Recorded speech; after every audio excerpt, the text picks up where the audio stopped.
Morning, જય શ્રી કૃષ્ણ. કેમ છો બધા? મજામાં ને? તો સ્વાગત છે તમારું આજના નવા વિડીયોમાં. અને આજે તો આપણે દિવાળીની સફાઈ કરવાની છે. તો આજે આપણે આખું ઘર ચમકાવવાનું છે. તો ચમકાવવાની શરૂઆત આપણે રસોડાને કરી છે, કેમ કે આજે રસોડામાં ઘણું બધું કામ હતું. તો બધી વસ્તુ રસોડાની બહાર કાઢી અને પછી આપણે રસોડાને મસ્ત ક્લિનિંગ કરવાનું હતું. એટલે બધી વસ્તુને બહાર મૂકી અને પછી ચાલુ કરી દીધું. અને સરસ મજાનું જો ધોવાઈને થઈ ગયું છે તેમ કમ્પ્લેટ. સાથે સાથે ફ્રીજને પણ આપણે ચમકાવી દીધું છે. તો ફ્રીજ સાફ થઈ ગયું છે. અને પછી થોડીક વાર થઈને તો ઘરના બધા પડદા ને બધું હતું ને એવી રીતે બધાય પડદા ને બધું તોરણ ને એવું આપણે એ પણ ચમકાવી દીધું. બધા મને કહેજો કે આવી ચમક સારી આવે છે કે નથી આવતી, મારું કામ કેવું છે, સારું છે કે નથી. થોડીક વાર થઈને ત્યાં માન્યતાબેન આવ્યા. એ કે એટલે મારો વિડીયો ઉતારો, હવે મેં ચશ્મા પહેરી લીધા છે. તો મેં કીધું હાલો ડાન્સ કરું ને તો હું તમારો વિડીયો ઉતારું. તો અમારા મોહનભાઈ ડાન્સ કરતા હતા અને માન્યતાબેન તો દોડવા લાગ્યા. પછી બે બેનભાઈ એવા રમતે ચડ્યા ને કે આખા ઘરમાં દોડમ દોડી કરી. થોડીક વાર થઈને તો મેં કીધું કે હોમ ટૂર બતાવી દો બધાને મેં કેટલું કામ કર્યું આજે. તો બધા વાસણને ઘસી ઘસીને ચમકાવ્યા છે. તો મને બધા કહેજો કે વાસણના બધું કામ બધું મેં સારું કર્યું છે કે નથી કર્યું.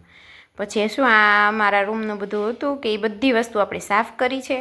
અને પછી બધું પાછું હતું ને ત્યાં ગોઠવી દીધું સરસ મજાનું. અને બધું આ કામ આજે આપણે નક્કી કરેલું છે કે બધું આખું હોમ ટૂર કરાવવું છે. એટલે હું તમને બધી વસ્તુ આખા ઘરની બધી વસ્તુ બતાવીશ કે આજે મેં કેટલું કામ કર્યું છે. એટલે મેં આ બધી વસ્તુનું કામ કર્યું હતું ને એ બધો વિડીયો ઉતાર્યો. અને પછી આ રસોડામાં બધા ડબલાને બધું આપણે ગોઠવાઈ ગયું છે. તો સરસ મજાના ડબ્બાને બધું આપણે ભરી દીધું છે અંદર. અને ઉટકીને સાફ કરી અને ચમચમાવી દીધા. એક બાજુ દૂધ ગરમ થતું હતું અને થોડીક વાર થઈને ત્યાં મારી નજર ગઈ આ ડબ્બા ઉપર.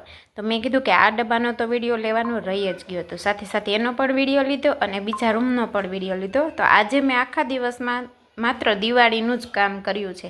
તો થોડીક વાર થઈને ત્યાં અમારા મનભાઈ આવ્યા કે તું રહેવા દે, અમારા માન્યતાબેનનો વિડીયો લેવો. તો મેં કીધું હા વાંધો નહીં, હાલ માન્યતા તારો વિડીયો લો. તો માન્યતાબેન તો ના પાડતા હતા કે તમે રહેવા દો. પછી અમારા મનભાઈ કહે કે જમવાનો ટાઈમ થયો છે, તું હવે મને જમવાનું આપીશ કે નહીં. મેં કીધું તું ખમ 1 મિનિટ, મેં જમવાનું બનાવી નાખ્યું છે. તો એના માટે ઢોકળા બનાવ્યા હતા. અને પછી જમી કરવીને નવરા થયા ને ત્યાં અમારા મનભાઈ ચાંડાલિયા લઈને આવ્યા. તો કોણે બાળપણમાં આવા ફટાકડા ફોડ્યા છે એ મને જરૂરથી કહેજો.